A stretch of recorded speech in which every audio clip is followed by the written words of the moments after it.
The first Soviet and American pioneers had led the way in space flight. However, both nations realized quickly that they would require more manpower to achieve their goals. NASA selected a second intake of 9 astronauts in September 1962. They included Edward White, Elliot C. Jr., Frank Borman, and a young Neil Armstrong. The Soviets had formed the female core at this time and successfully launched Valentina Tereshkova into orbit. Perhaps this young American would have been the first woman into space.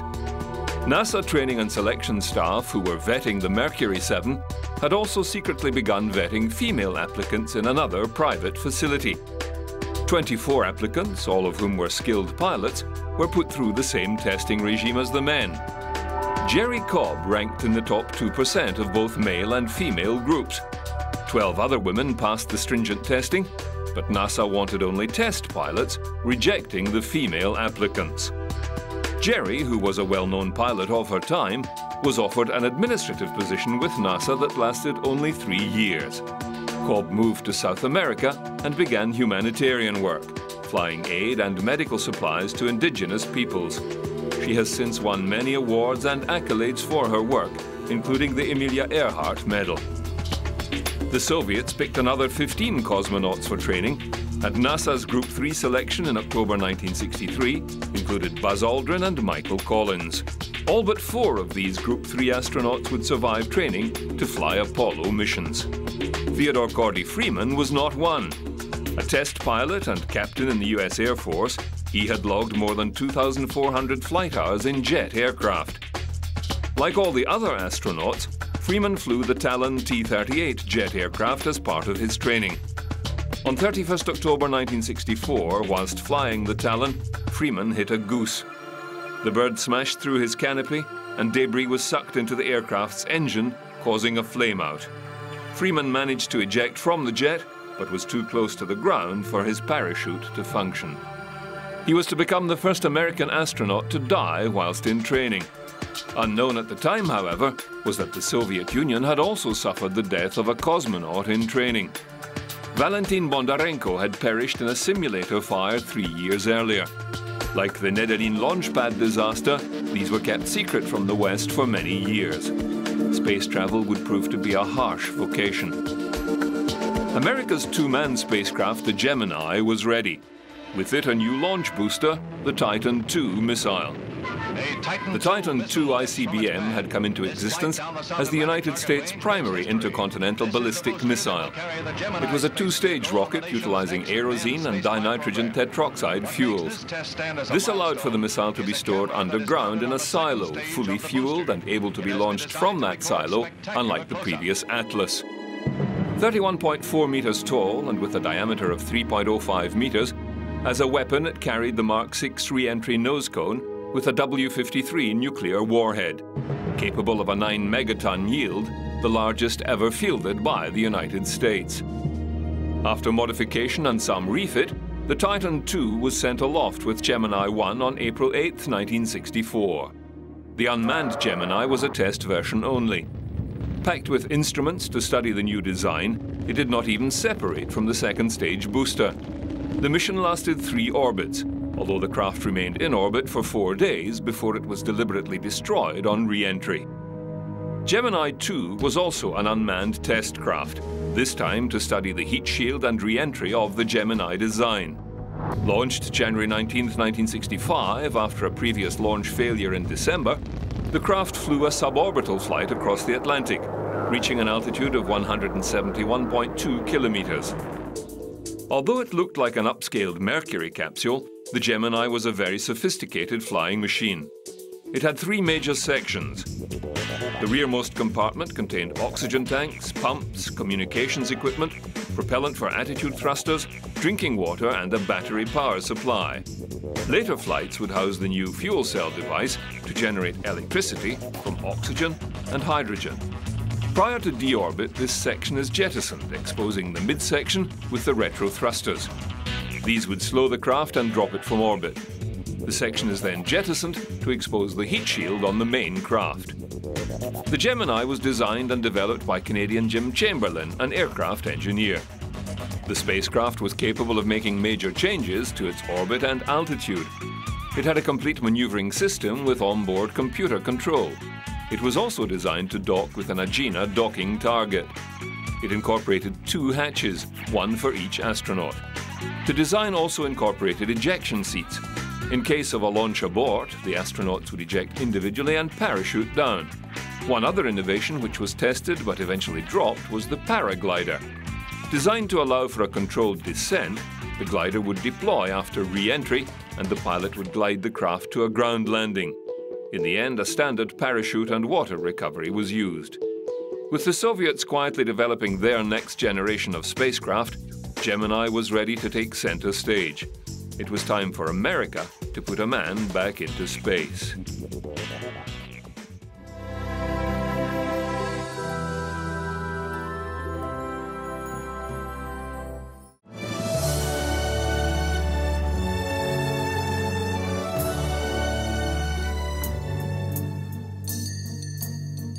The tradition of astronauts naming their spacecraft was being discouraged by NASA, but Gus Grissom insisted on naming his next spacecraft.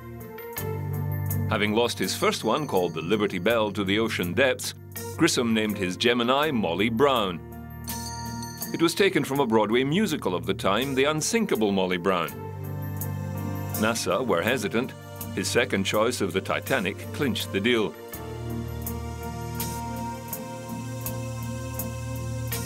Prime crew of Gemini 3 Grissom and second intake astronaut John Young lifted off aboard Molly Brown on March 23, 1965. 3, 2, 1, 0. Bolts and liftoff. Master clock has started. Scheduled for 3 orbits, the series of engineering experiments included extensive maneuvering of the spacecraft, including changing the orbit and inclination. One other experiment involved a corned beef sandwich belonging to Young. Grissom was scheduled to eat specially prepared NASA space food. Unimpressed with the menu, Grissom pinched the sandwich and proceeded to eat it. The spacecraft returned to Earth 60 miles short of their intended splashdown, but they were recovered within 2 hours by the aircraft carrier Intrepid. Soon after, on March the 24th, the last of the Ranger probes descended to a hard landing on the lunar surface. One increment at a time, NASA was testing each and every technical challenge to reaching their goal. They had selected several potential landing sites for an Apollo mission. Now they had to see if a soft landing was possible. The next series of probes, Surveyor, would attempt to touch down under power on the lunar surface. June 3, 1965. Edward White and Jim McDivitt rocket aloft aboard Gemini 4. Their goal? To finally catch up to the Soviets and their daring spacewalk. Once in orbit, Ed White opened his hatch and stood up outside the craft. Then, attached with an umbilical cord, he maneuvered clear of the ship.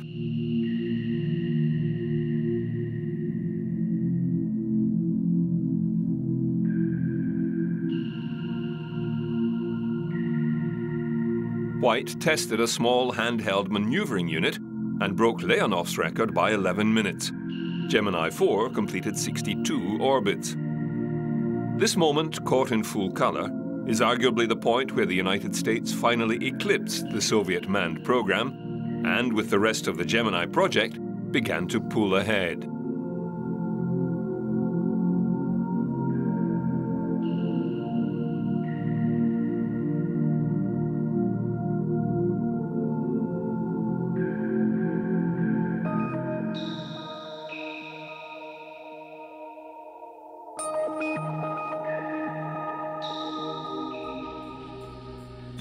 Gordo Cooper and Charles Pete Conrad were next with Gemini 5. On board, a new device, the fuel cell designed to supply electricity by mixing oxygen and hydrogen, prolonging mission times beyond what batteries could supply. Their mission was also scheduled for 8 days and a new flight record of 120 revolutions. They did experience trouble with the fuel cell, which was shut down and reactivated, permitting the long stay in space and proving the human body could survive the time it would take to reach the moon and return. Successfully launched with a redesigned new shroud. The Mariner 4 spacecraft flew by Mars in July 1965. It provided the first close-up photographs of the Martian surface. It revealed that the surface was pockmarked with meteor impacts similar to the lunar surface. 22 photos were taken and recorded on magnetic tape. It took around 9 days to transmit the photo data back to Earth. Very little water present since that time. Launched November 1965, the Soviet Venera 3 probe successfully reached Venus in February 1966. It impacted the Venusian surface and became the first man-made object to reach the surface of another planet. Unfortunately, prior to descent, the probe failed. No data was returned. The next scheduled launch was Gemini 6. Her mission? To dock with an Agena target in orbit, to study how a lunar mission would link up spacecraft. But the Agena launch failed. With a quick reschedule, Gemini 6 was postponed, and Gemini 7 was launched on December the 4th. It was going for another duration record, this time 2 weeks or 206 rotations.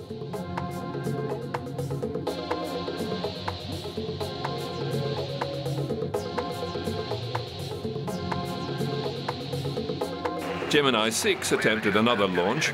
The main engine shut down on the pad without any damage. No liftoff. Verify program reset. A second attempt was made 3 days later, 11 days since Gemini 7 was launched. This time she made it to orbit. With some elaborate flying by Wally Schirra and the onboard computer, the two spacecraft enacted a complex rendezvous and station keeping in orbit. Aboard Gemini 7 were Frank Borman and Jim Lovell. Aboard Gemini 6, Wally Schirra and Tom Stafford. 4 astronauts in space at the same time, a new space record. Gemini 6 completed 16 orbits, then returned to Earth. Gemini 7 remained in orbit a further 3 days. As advised, the astronauts had brought along books to read. Gemini 7 would go on to hold the space flight endurance record for a further 5 years. The Soviets were not idle. Lunik 9, also known as Luna 9, was launched early February. After achieving orbit aboard an R-7 booster, a fourth stage then fired its motors and put the probe on a translunar trajectory. This was their 12th attempt at a soft landing on the moon. Luna 9 soft landed on the moon February 3 in the ocean Procellarum, the Sea of Storms. Another first for the Soviets, it also proved that a man-made object would not sink into the lunar surface as some had suspected. Elliot C. was backup crew along with Neil Armstrong on Gemini 5. The way astronaut crews were rotated meant that they would be prime crew on Gemini 8. However, C was promoted and became prime crew on Gemini 9 along with Charles Bassett. C was piloting a T-38 trainer with Bassett on board, attempting to land at Lambert Field, St. Louis in poor conditions. C was coming in too low and struck the very building where their spacecraft was being built. Both were killed instantly. The accident was a great loss to the astronaut community. However, as trained for, the backup crew stepped up to become prime crew. This altered the roster of astronauts' schedule and in effect put Buzz Aldrin in a seat next to Neil Armstrong.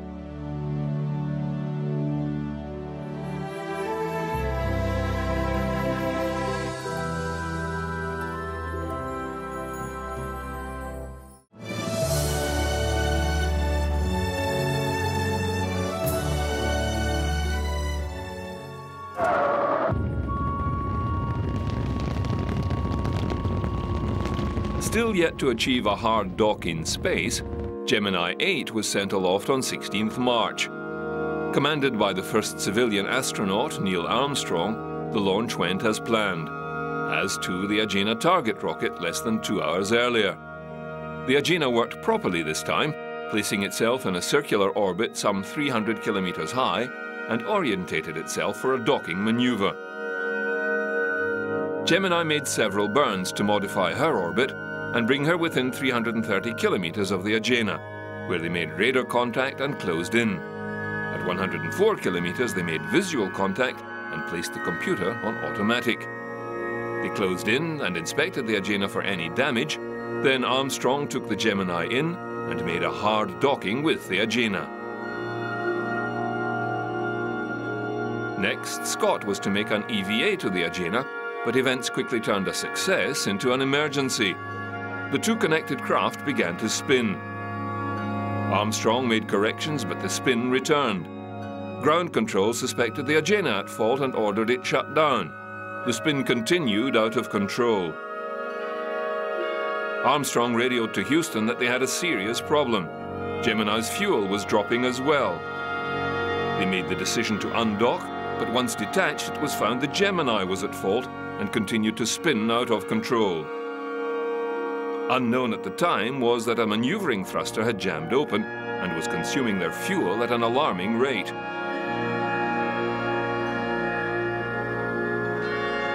The spin increased to 1 revolution per second.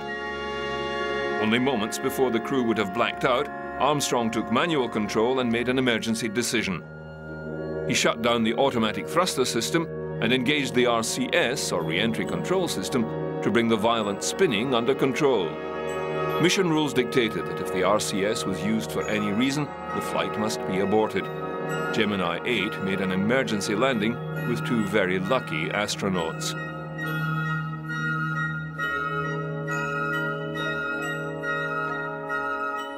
Three months later, the Surveyor spacecraft made its first attempt to make a soft landing on the Moon. June 2nd, 1966, and less than 15 kilometers from its target in the southwest portion of the Oceanus Procellarum, Surveyor 1 touched down exactly to plan. The craft returned television images and scientific data on the radar reflectivity of the lunar surface. It also vindicated the engineering concepts utilized for a soft landing that the manned Lunar Excursion Module would later rely upon. 2 months later, in August, Lunar Orbiter 1 set off for the Moon. It suffered several problems en route, but these were resolved by the time it reached lunar orbit. Her mission? To take high-resolution photos of lunar terrain for soft landings of both Surveyor and later Apollo missions. She photographed over 5 million square kilometers of the lunar surface. She was also directed to take 2 photographs of Earth, the first time man had seen the Earth from that distance. With its new crew of Thomas Stafford and Eugene Cernan, Gemini 9A was troubled from the beginning. Their Agena target booster failed to reach orbit. A second booster was prepared, with only the ATDA, or docking section, of their Agena target fitted. It lifted off from Cape Kennedy June 1st. Gemini 9A was to follow the same day, but during launch, communications with the onboard computer failed and the launch was aborted. They had to wait 2 days for another launch opportunity, and on June 3rd, successfully made it into space. Once in orbit and maneuvering to their target, Gemini 9A discovered the launch nose cone of the docking unit had not separated as planned, and they watched an angry alligator, as they called it, close in on them. That part of the mission was aborted. Next, Cernan was to EVA and test a new maneuvering backpack unit housed at the rear of the Gemini. His spacewalk was doomed from the start.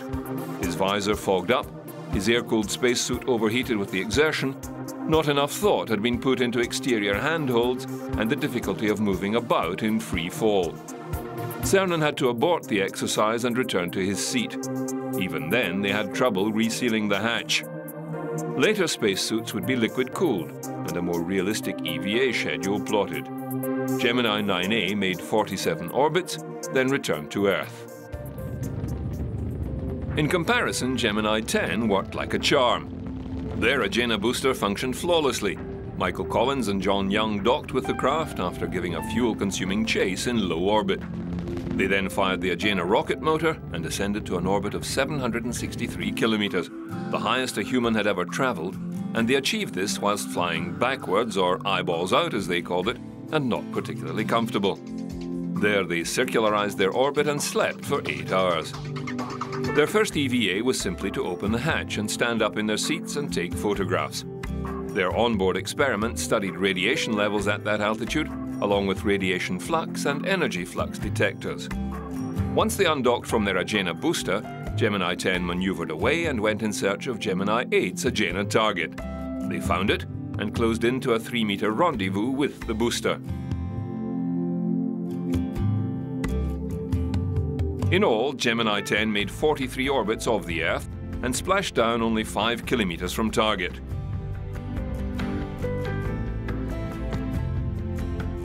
With only 2 more Gemini flights scheduled, the program was coming to a close and the next phase about to begin.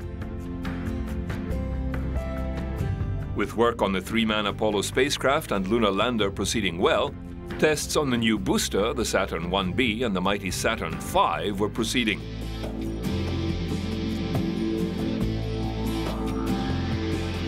The hardware to put a man on the moon was coming off the drawing board and into reality in both camps. The Soviets' chief engineer, Korolyov, was about to unveil his masterpieces, the Soyuz spacecraft and his moon rocket, the enormous N-1.